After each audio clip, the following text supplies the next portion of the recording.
they need that information to be accurate based upon the experiences of other actual filmmakers. So the data, it's not stuff that you've made up. You know this data because you're getting it from other filmmakers and from other distribution companies who have actual numbers, actual facts.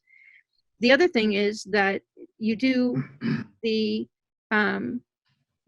in addition to that, you also create the film business plan, because part and parcel of the film business plan, the core elements of the film business plan are the financial forecasts, the marketing, sort of the marketing strategy, the release strategy, and then also the just conversations about the talent. Because if you're doing a faith-based film, name talent is a different group of people than if you're doing a horror film, or if you're doing a rom-com, or if you're doing something that's targeted, as we were talking about a moment ago, Pakistan, English-speaking people from Pakistan and India. I mean, it's a very niche-based market. So can you talk a little about all the different kinds of things that you do when you're working with producers, or all the things they can work with you to do? Right. Okay. There were so many things I wanted to respond to that you were saying, Nancy, so it's a real good overview. But first, I'm trying to understand the film that you've got in your hands, okay? But I'm also trying to understand the film that you see, because the script stands as one thing, but the movie that you're going to make or try to make, what's the feel, what's the approach to it, what's the look, et cetera, those types of things. I'm also trying to understand that. So it's collaborative to a certain extent in that fashion. I'm trying to really get into it. But the script could run against what you think you're going to achieve. And so thereby, when Ray mentions, we're trying to, really both understand it, but also manage it to a place where it should be, then that comes into play.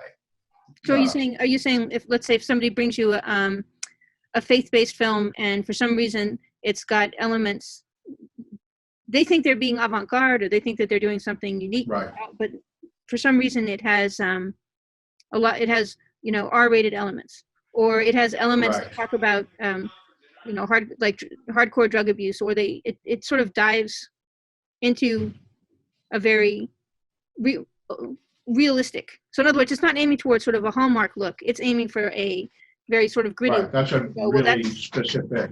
That's a really specific. So, interestingly, among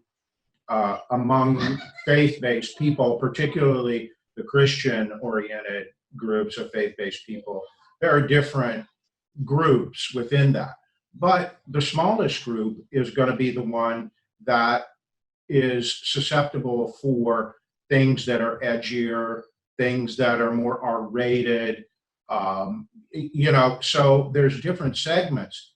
If you're doing that, your target audience is going to be much, much smaller than the conventional faith-oriented audience. So if that's the way you're doing your film, we may be going, why are you trying to push this above 2 million or 1.5 million? Because you're going after this more urban-oriented, just as an example. So once I really, really understand it, I know I understand a film when I pitch it back to the client. And they go, that's the film I'm trying to make. That's what I'm trying to do. Now, there are clients who, have a disconnect. You know what I'm saying? So we try to give them both data and information that helps them understand what it is that we see out in the marketplace, and make it really as clear as possible. So when a client like me brings you a screenplay, you take a look at the screenplay and you read it, and sometimes you go, the screenplay, I understand kind of what you're going for, but it's just not really close. It's not even done. The screenplay needs to go to coverage, and you need to implement changes to it just to make it good. That's accurate. Whatever it's going to be. The next thing you might do is take a look at it and go, okay, now that it's a workmanlike piece of work, and it's got some good elements. I can see how you're going with, and now, I know by reading it that what you're looking for is a young adult science fiction. and Right. and then you can go, okay, so the people that are successful in that genre are, let's talk about the Hunger Games. So you start making a list of those. So you look for comparables. If somebody brings you a screenplay and you look at the marketplace and you know you have a database of thousands of films that are cross-indexed across, Right. Everything That's from right. having a female protagonist, female protagonist, for having martial arts, for having like a whole huge set of criteria that are related to Right. that film, and you have an encyclopedic, because you study this all day every day, and you're watching, what's doing well on video, what's doing well in quote unquote theatrical release, which doesn't exist quite at the Right. moment. You're looking at all of these things. So if somebody brings you something and you go, that's interesting, I have never seen that. Not only have I not seen that, I've never seen anything, or I don't know. That's not in. I don't know what genre this is. This is not falling into any space. So that means that when you take it to distributors, you can't tell them this is a young adult science fiction, because they're going to say, well, if it was a young adult science fiction, then I'd be looking at a teen girl or a teen boy. What you brought me to is the edge of, there's really several audiences that I'm trying to prep a picture for. Mm-hmm. I'm trying to prep it for, the team, Mm-hmm. right? Mm-hmm. So the team is all on board. You mean like the cast and crew? Yeah, because they're your partners, and you're going to have to convince them, unless you just throw money at them. Mm-hmm. I'm trying to set it up for investors. Mm-hmm. Okay, investors are a different kind of a group that are going to look at it a different way. I'm also trying to prep you for how distributors are going to think about your film and what they're going to latch onto.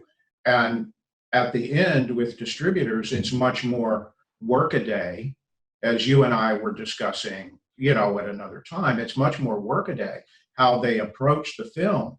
It's business for them. They'll get excited about your film, but that's not the driving force. With investors, I'm trying to make it understandable that it's a good investment. It has potential, but the path to execution also has to be there. Mm-hmm. You not only have to shoot a good film, but you are going to have to prep yourself toward the marketing and things of that nature. So I'm trying to do all of those. Mm-hmm. I'm literally trying to think from the beginning of the film to the end of the film, which is people watching it, mm-hmm. and how you are prepared for all of those.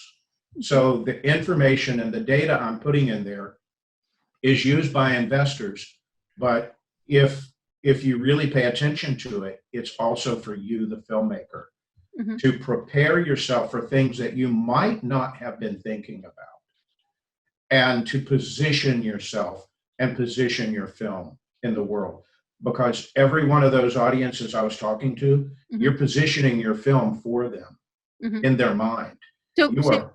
Yeah, go ahead. So you're saying, so you do the film analytics, which is taking a look at the film and then looking at similar films and seeing how they did. Then you do the financial forecast to predict how this film's going to do based upon its budget and the amount where it's likely to get distribution. And by looking at the distributors that buy this specific kind of content, and then you do the financial forecasts on how much money is going to come in and when it's going to come in.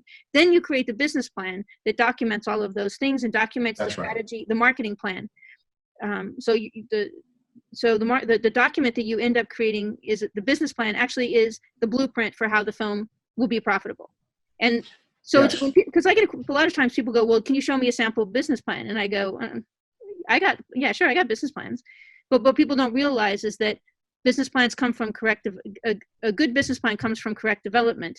It comes from doing the film analytics and all these pieces.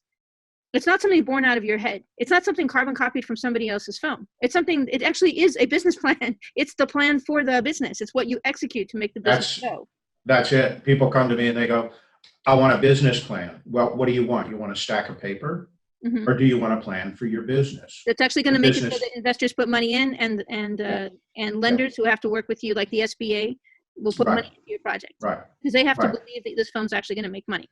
Yeah. And so at the audience end, we're trying to understand the audience and how they think and feel and how they approach material. So if we're talking about Uh, so I think a relatively unknown fact among horror films, Hmm. once you cross the R divide in horror films, Hmm. female audiences drop off like Yes, they do. flies. Yes, they do. They run away.